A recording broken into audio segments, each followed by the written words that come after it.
So we did a lot yesterday. We really did most of the heavy lifting yesterday. So you're going to hurt your brains in a different way today, which is probably good news. Just to kind of do a refresher, though, of what we went through yesterday. So we have now at least blueprinted out this whole thing. So we've got messaging for our ads. We've got a lead magnet outlined. We've got the lead magnet landing page outlined. We've got our follow-up sequence outlined. And we've got our pre-consult glide path outlined. Now, we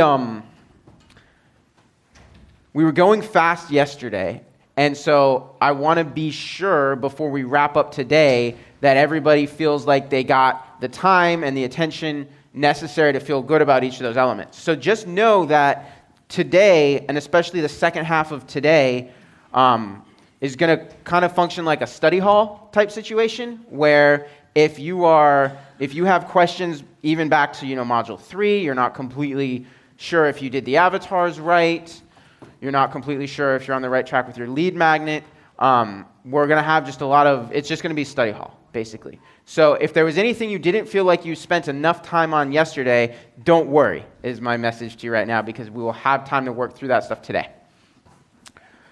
That said, we are now turning the page, and we're done with the funnels, and now we're talking about what happens next.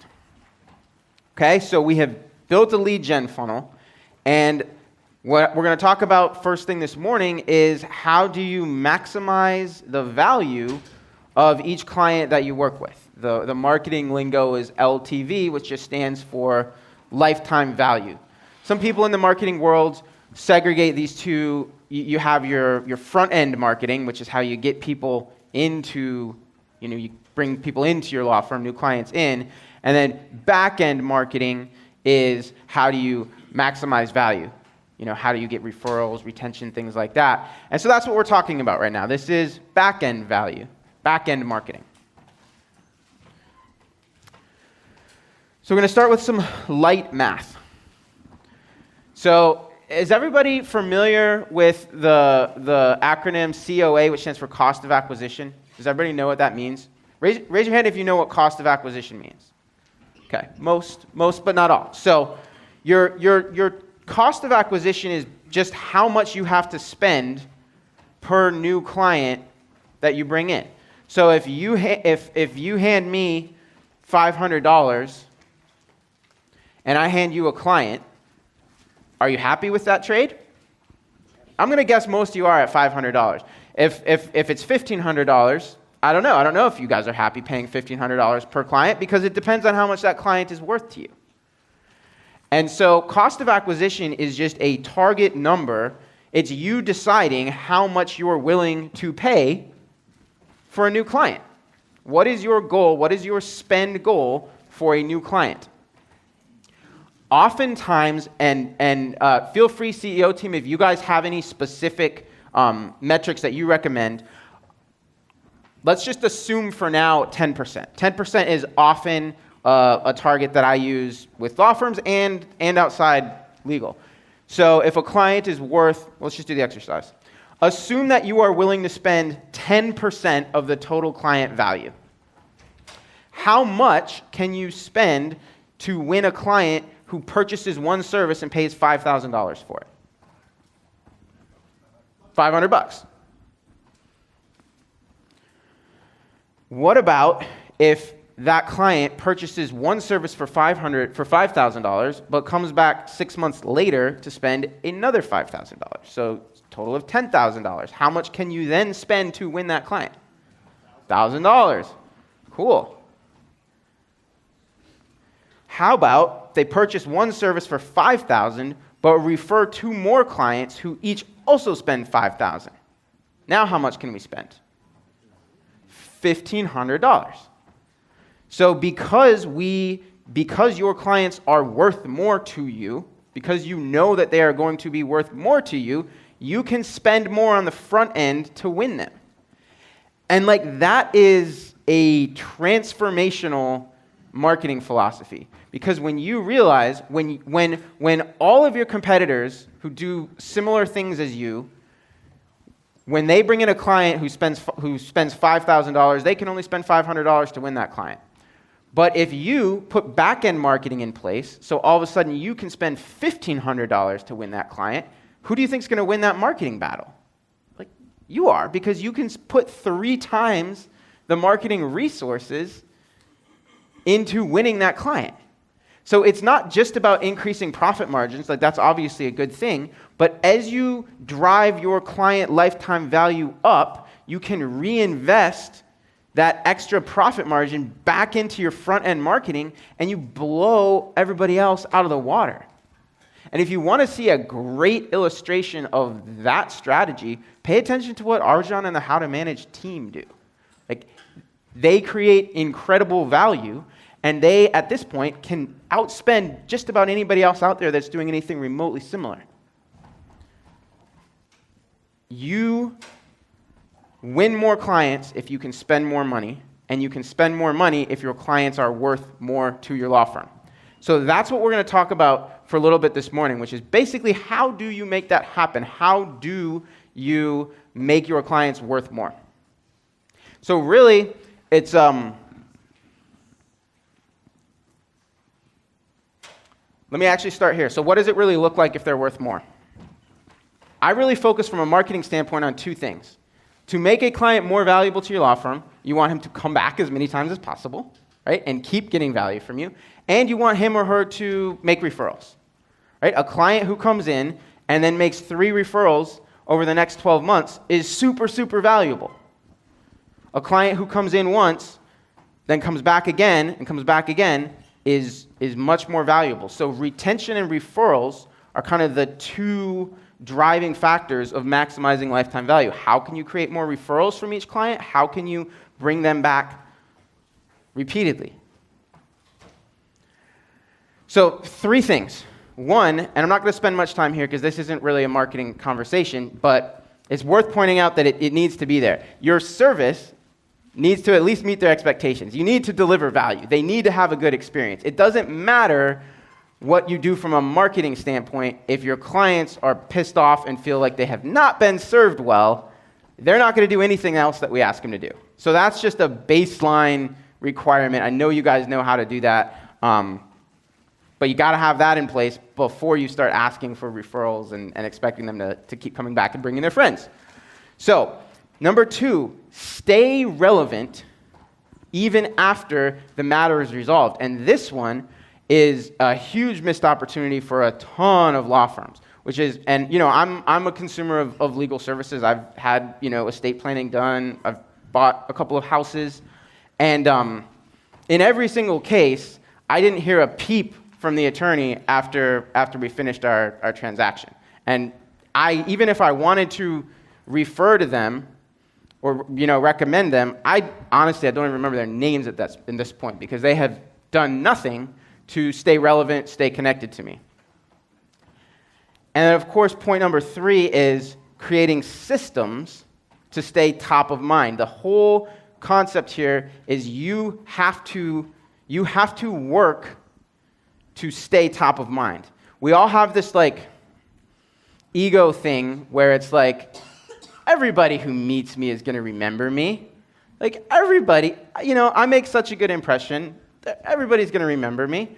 I would love to think that all of you guys are going to remember me based on these 3 days together, but I would be naive to think that because that's just not how it works. We're all busy. The human mind is bombarded by 20,000 distinct thoughts every single day. You have to create systems to stay top of mind. Your clients will forget you if you give them the opportunity. They just will. None of us are that memorable that people are going to remember us forever. So we're going to talk about a couple of systems that we can build to do that. So flip over to page 83 in your workbook. 82 and 83.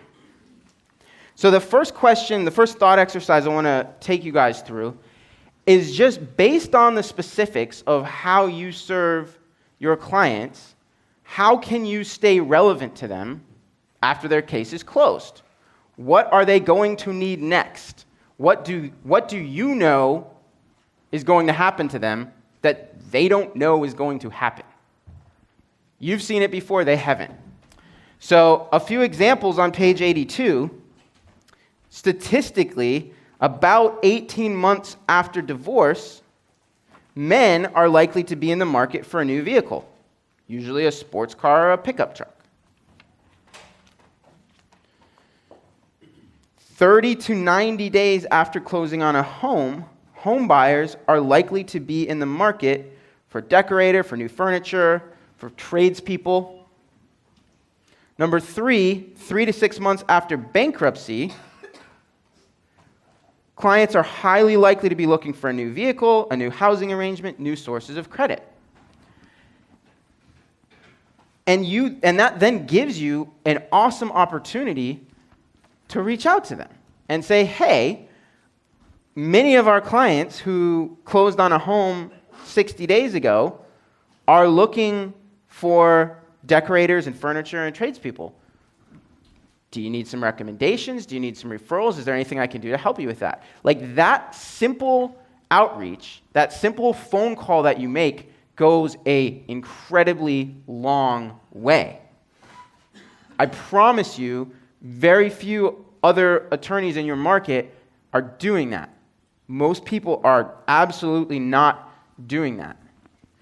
And so we're going to talk about kind of how to systematize that, but the exercise that I want you to jump into right now is just thinking through what are those milestones in your practice. So after you successfully resolve the matter, what's going to happen next? What pitfalls are your clients going to potentially walk into? What opportunities are going to come their way? Now that their life has changed, what needs do they have?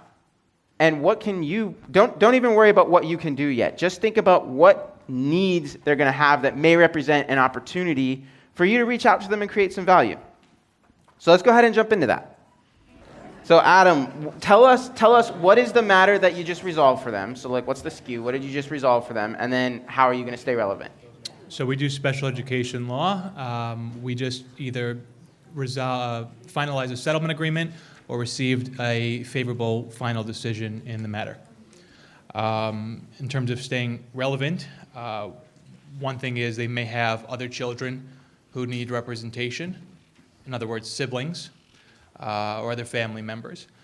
And in some cases, they typically have to go through this process annually, but then in some cases, they don't need our services anymore because the kid is going to a mainstream setting, no longer needs special education. In that case, the child may need college guidance or career counseling, and so that might be something else to help them with. Do you have any system right now to remind you to do that? Remind you to do that. Is there a system in place so that you don't miss that opportunity, or no? A very informal system of, when this is kind of tying into one of my other things, but when they reach a certain age, to give them a call and say, hey, can we help you with this other thing? So a super easy way to kind of implement on this is, number one, when you wrap up an engagement, as you're walking them out the door, metaphorically, have a conversation and just say, hey, I'd love to touch base with you in 60 days and see how you're doing. I'd love to touch base with you in 90 days and see how you're doing. Can we go ahead and actually get that on the calendar right now and actually schedule a 15-minute, basically a gas call right then and there? So that's kind of one option for all of this is when you resolve the matter, just right then and there, make it part of as soon as you complete an engagement, this is what you do, and it's schedule that gas call at the appropriate interval.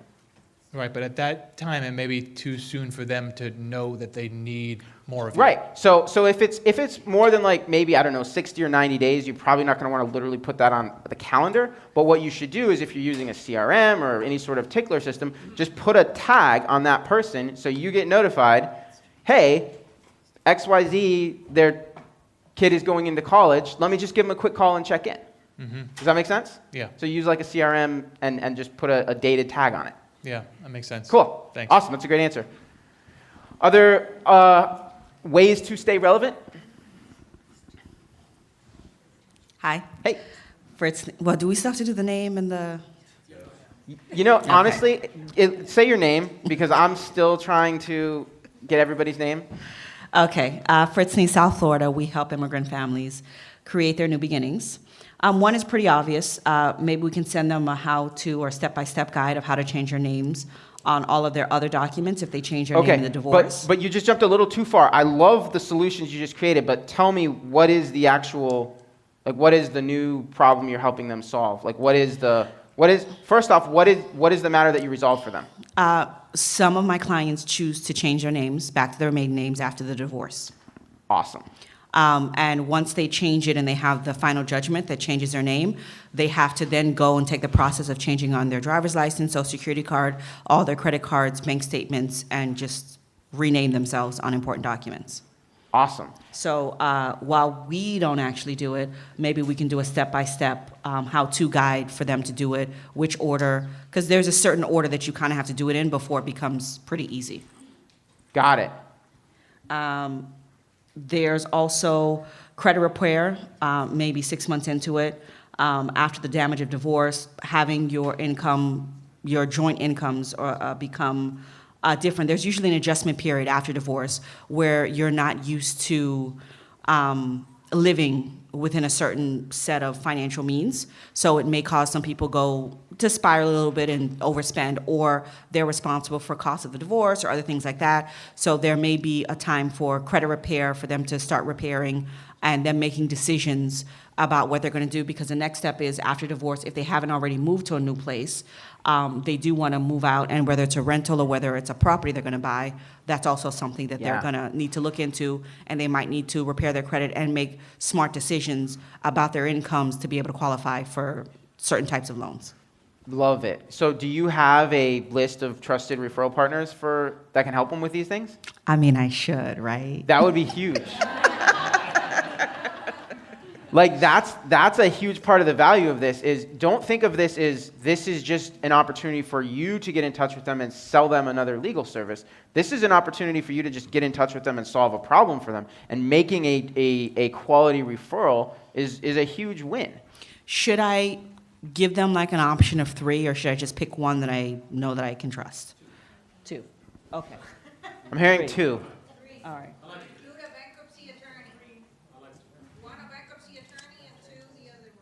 I personally, I'm a fan of giving people a couple of options and saying have a quick call with them and make sure that you feel comfortable. Because if I just tell you this is the one person you need to call, and then he screws up, then I'm pretty much solely at fault.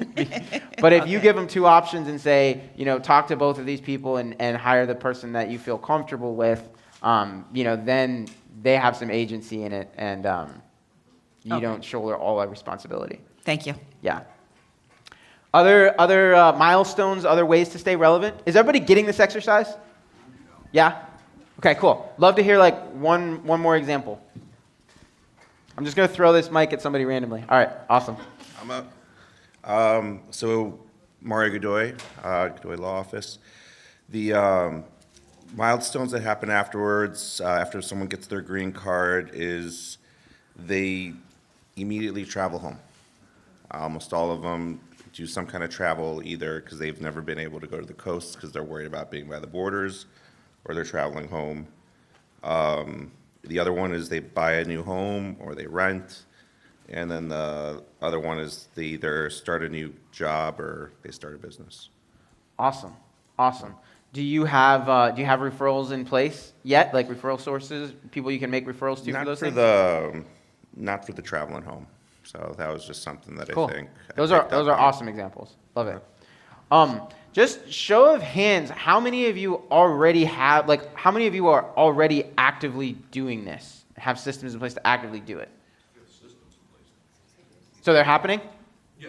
Okay, awesome. So if this is happening consistently, all right, so 3% of the room. So literally this alone is worth the entire cost of this workshop, the entire trip out here this week. Like, if you just put a simple tickler system in place to reach out to your past clients and find a way to help them solve a problem, I promise you, you will get a ton more referrals. You will get many, many more referrals because those people will be blown away by the level of service that you just provided for them. Yeah, come on up. Just come to the mic. Does it need to be a phone call, or would an email generally be sufficient to follow up? I would prefer a phone call first and an email follow-up if you couldn't get a hold of them. Okay, Yeah, great, thank you. yeah. And this doesn't have to be you, right? It doesn't have to be you. It can be a paralegal. It can be anyone on your team can call and say, hey, I'm calling on behalf of my law firm. Just wanted to check in with you. Many of our clients around this time need some help. That's number one, is put a system, even if it's a super simple system, literally just a note on your calendar, a Post-it note on your computer monitor, to follow up with people when there's an opportunity to help them solve a new problem, to make a referral, to do something else for them. Number two, and this is one of the biggest missed opportunities for most businesses, is the concept of a regular newsletter. Monthly is, most common. It can be weekly, but a automated newsletter that goes out to everybody in your contact list, including current clients, past clients, referral sources, friends and family, basically anybody that wishes you well and is trying to support you, is willing to support you, should get a monthly newsletter from you. It's incredibly, the leverage on a newsletter is, you just can't beat it. It takes either you or your vendor or someone on your team, an hour to put the thing together, and then you reach 500, 5,000, 50,000 people, with the single click of a button. It's really, really easy to do. It's very easy to systematize this. And that's why I wasn't terribly concerned yesterday with the questions about, well, in the follow-up sequence, what if I email them 5 times? Then they're never going to hear from me again. Number one, Jimbo's going to keep following up with them until they die. But whenever you stop following up with them, assuming they didn't die, then they're still going to be plugged into your newsletter system. They're still going to be hearing from you at minimum once a month. And that I recognize this sounds super boring. You're like, a newsletter? In my career, with my businesses, my personal consulting firm, I have this, I do it weekly. My weekly newsletter, by far and away, the most valuable marketing channel I've ever used. I can't tell you how often I have a conversation with somebody, let's say 3 years ago, had a conversation with somebody, shook hands, got his business card, we really hit it off, but there wasn't an opportunity to work together at the time.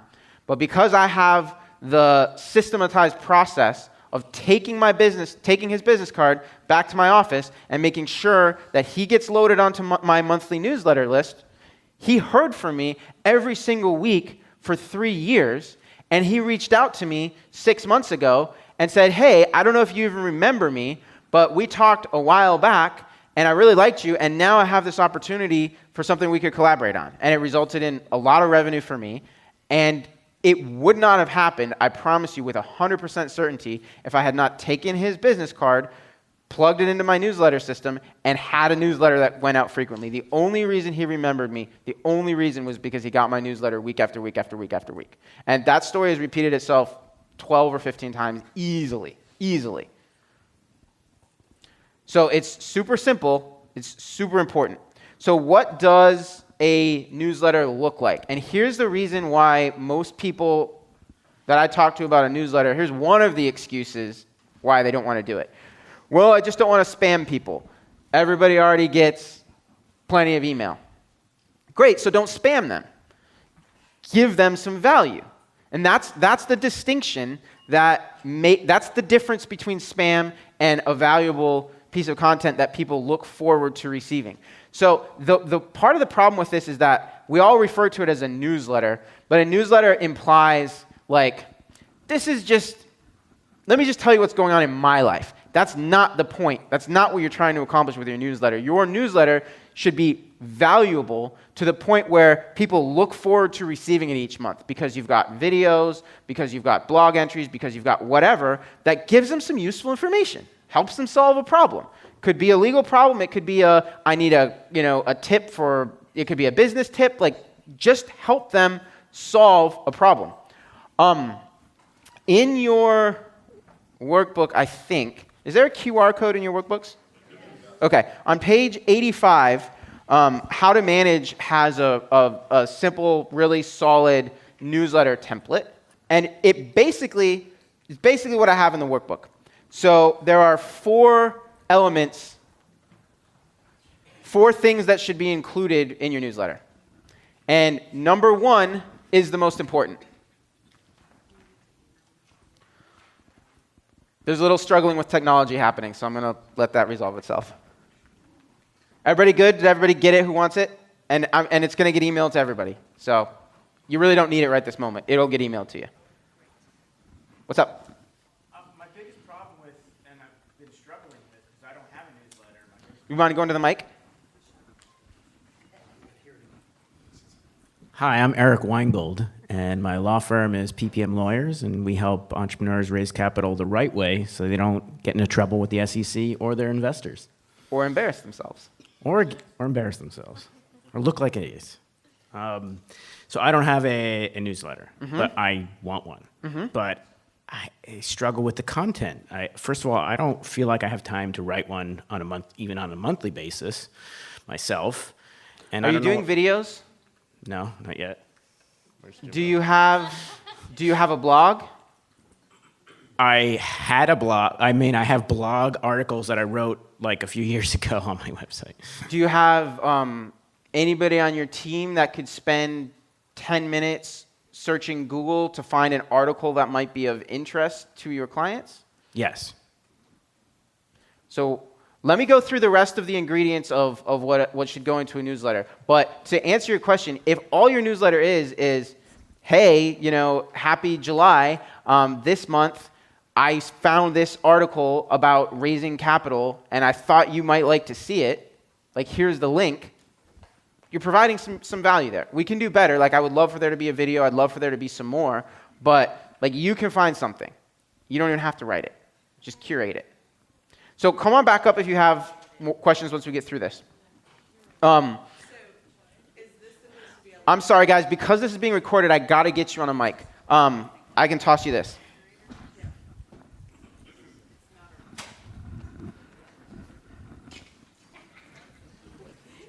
It's not a real question. Is this supposed to be a landing page where we fill in our information? No. Okay, because that's what it is. Oh, I'm sorry. Is the QR supposed to be a landing page? Yes. So, yes. So you want to see an example of direct response marketing. Okay. That's an example of direct response marketing. So are we But- about to all get emails saying, hey, join HTM? Because, Well, you've all joined HTM. I know. You're not going to get any follow-up emails from this. okay. But by the way, this is a good direct response marketing strategy. Every time you speak, like literally now that everyone has been trained on QR codes by restaurants, in the pandemic, every time I speak anywhere, I always make sure to have some sort of resource with a QR code, and everyone in the audience always gets it, and so I get 80 email addresses that I can follow up with. Like, it's if you speak, if you do any sort of live events, this is a direct response strategy that you 100% should be using. Let me get through this, because so here's what goes into your newsletter. First and foremost, content that reinforces your expertise, your authority, your empathy, your USP. So I don't want you leading with the cookie recipe of the month.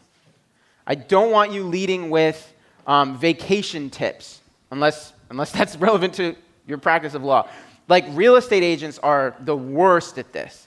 Like, you get all of these emails from real estate agents that are like local happenings and all this stuff that it just doesn't feel personalized. It doesn't feel relevant. So the number one goal is the content that you're sharing, whether it's a blog, whether it's a video, whether it's an article that you wrote, whether it's a chapter from your book. It's something that is relevant to your past clients and establishes your expertise. So, Eric, you help real estate investors get funding, right? So a blog entry or a video could be, 3 tips to help you stay out of trouble with the SEC, right? He knows that, I presume you know that your audience is interested in that type of thing. And so you give them some content, some simple, short, no one's going to spend more than about 5 minutes with this, some simple, direct content that solves a problem for them. Number 2, this is less important, but you can do it if you want to do it. Create some content that's fun for the sake of fun, right? Like your joke of the month, or something fun, something entertaining. This used to be like really important. In my opinion, honestly, I'm probably going to take it out of this slide next time I do this, because it's just people don't need to come to your newsletter to be entertained. Like, they have Facebook, they have Instagram, they have TikTok. So don't spend too much time thinking about it. But listen, if you can come up with a joke of the month or something funny, something lighthearted, funny video, whatever, do it. But just that's not the focal point. The focal point is number 1, which is content that reinforces your expertise. Come on up to the mic. All right. In the way you're presenting it, you're talking about an emailed newsletter. I'm talking What about physical newsletters versus, in that case, are you more likely to keep something like that in something like If I'm doing a physical newsletter, I'm more likely to keep something like that. And that's a really good question. This formula works very well in email and in print. And email is a no-brainer. You all need to have an email newsletter. You just do. Print is a really good idea in many cases as well. And so that's something to consider.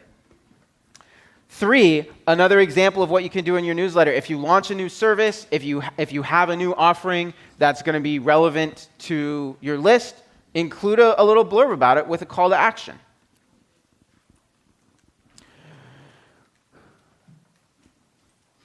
Find a way to share some personality. Make it not just generic, boring law, but and this is where video is honestly just such a good way to do this. Like, what I would really love is when they get your newsletter and there's a human connection as well. So you can do this, you can do it in video, you can also do it by sharing a story of your vacation that you had 2 weeks ago, you can share a picture of you and your dog, but like something to make this personal. Oftentimes, and it works really well, just like include a picture of yourself, like up on the sidebar or down at the bottom, just a picture, like your headshot, so that every time somebody opens your newsletter, they at least get that 2-second connection, they see your face, and they remember you, and it creates that personal connection. Last point, you got to get this done, right? So many people that I talk to about this are agonizing over, well, is it perfect? Is it good enough? You just got to get it done. You got to get it out there, and then you can make it better. So don't defeat yourself with like all of the reasons why this isn't going to work or why it's not quite perfect. It's just really important that you get these newsletters out there. It's so valuable. So on page 84, I basically want you to brainstorm what type of content can you use to check each of these boxes. So again, number 1 is the most important. Blog entries, video, tips, whatever, relevant to your expertise, your authority, what makes your law firm unique. 2nd is just content that's fun. 3rd is, should you have a call to action for like a new consultation? 4th is, can you come up with anything to share some personality? So go ahead and jump into it. If you have questions, let's come on up to the mic. We'll take a few questions from the mic, and then we'll do what we've been doing before. Hey, Eric. I just had an idea. I'm not sure how to implement it, though. Like highlighting a client. Like, here's a success story. Yeah, like a client success story? Yeah, is that a good idea? And I guess I would need to also creates some kind of automatic thing where I ask clients if I can. If that like works ethically, and if the clients are cool with it, like that obviously depends on the type of law you practice. In your case, I can see where that would make a ton of sense because you can tell these like epic, inspiring stories of these clients who got their funding and now they're killing it. Right. So I think that's a great idea Okay. for you. Yeah. Okay, cool. Yeah. I have problems with the personality part of it because I don't think I have one. So, I mean, I could like, oh, guess what? My new macro breakdown's 50% protein this month. I mean, I don't care about that. But, like, I don't do that much. I work and I go home and sleep. So, like, how do I get the personality part out there? What, I mean, because I think I have to fake it. Hey, Jimbo, can I page Jimbo Marshall to the stage? Because I would love Jimbo to talk about his approach. No, Charles, stay here. Because I think Jimbo can. I think everyone should pay attention to this because I imagine a lot of you are in the same boat where you think you don't have any personality. So can I put you on the? I shouldn't have said that. What I mean is, you think your personality is not going to be super interesting to everybody out there. Yeah. Do it. Are we good? Man, this is a lot of pressure to make you interesting all of a sudden. You're incredibly attractive, so let's start with that. Am I right, ladies and some guys?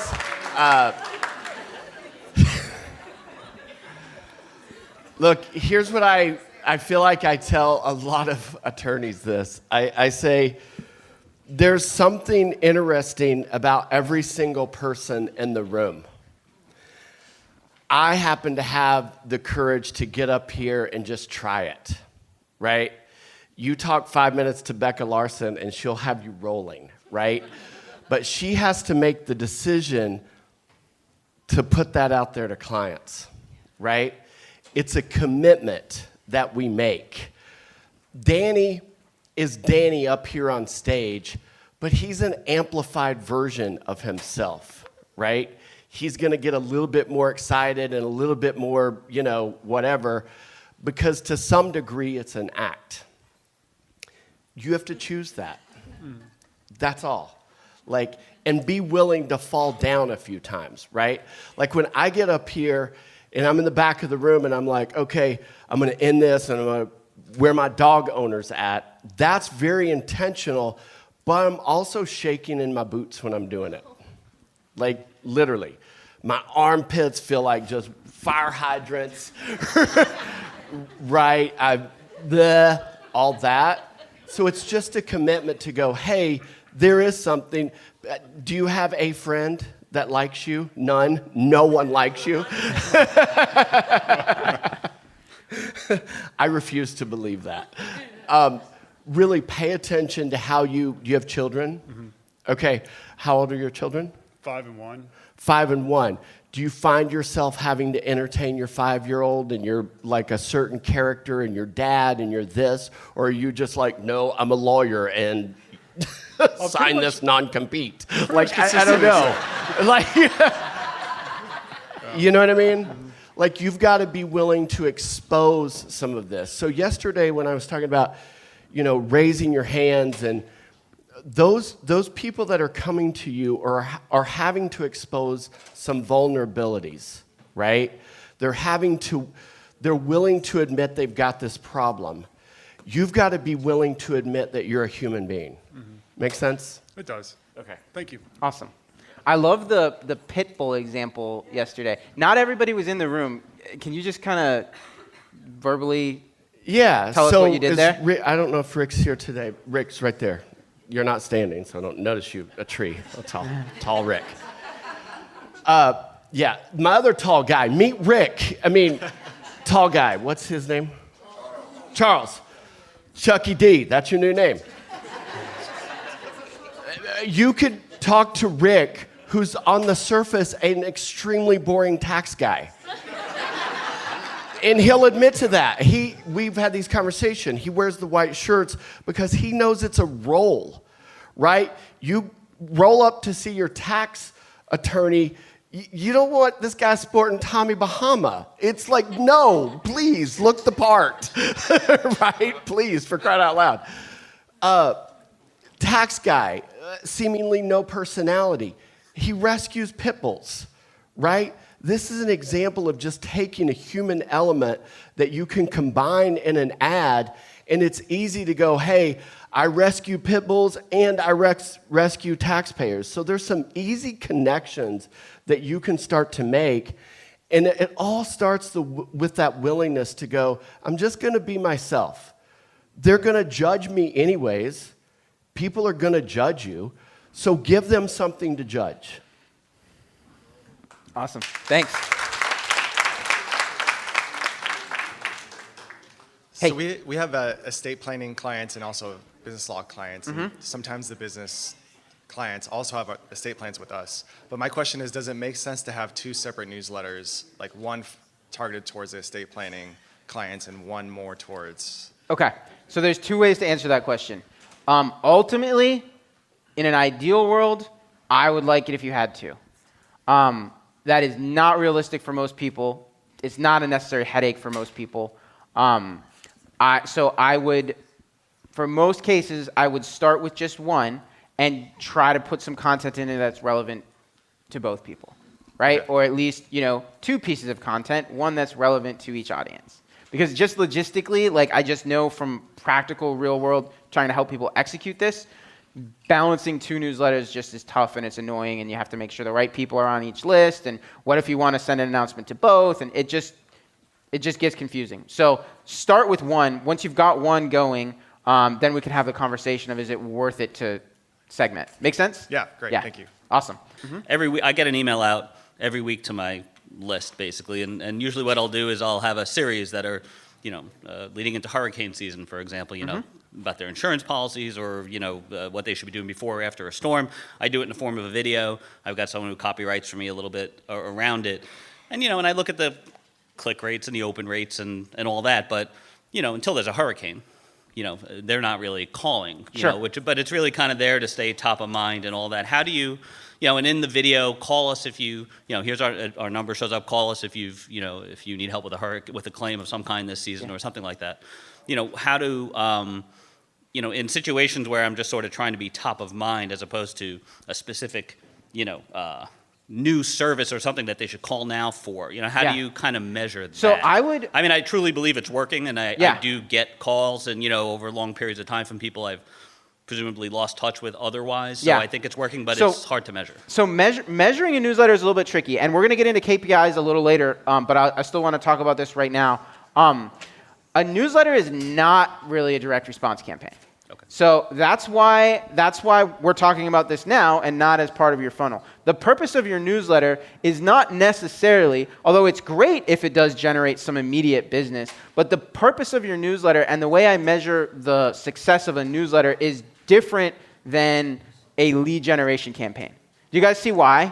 Like, does that make sense? Like, the newsletter was successful if somebody opened it, read it, clicked on it, remembered you. Because remember, this is all about creating these lifetime, long-term relationships with your clients. So I pay attention to two metrics with a newsletter. It's open rate, which just tells you, are people interested and are they reading it? And then click-through rate, which is, are they clicking on the content to go read the blog or to go watch the video? Like, those are really the primary metrics that I pay attention to on a newsletter. Okay, and in our industry, are there... What are those numbers that you'd say, okay, this is like is a benchmark? Yeah. Yeah, so anything over 20% open rate is really good. I know, a lot of people are like, really, only 20%? Your average, just not even legal specific, but just overall, an average open rate is usually between like 14 and 16%. I get an awesome open rate on my newsletter, and it's between it's like 33 to 35%, and I'm really happy with that. And there's a couple of reasons for that. One is because, yes, just reality, people get a lot of emails, they don't always read everything. There's also a lot happening with Apple. I don't know if you guys have paid a lot of attention to this, but Apple privacy settings and lots of things are making it harder to track opens. So there were always more opens than are actually reported. But bottom line, if you're below 20%, you probably need to do some work on it. If you're above 20%, that's a healthy open rate. And then a good click-through rate, over 2% is a really good click-through rate. What, 2%? I know. Yeah, 2%. Industry average is a little under 2%. If you guys, I'm not saying don't shoot for 10%. And here's what I'll tell you. Video content gets a much higher click-through rate than like articles and written content. Like if you include a video to click through and watch it, you are going to get a higher open rate. What's the difference? Click-through rate. Between open and click-through? So opens is just how many people like read the email in their inbox. And then a click is if they clicked on the link to go to your website or to go watch your video or to go read your blog entry. Make sense?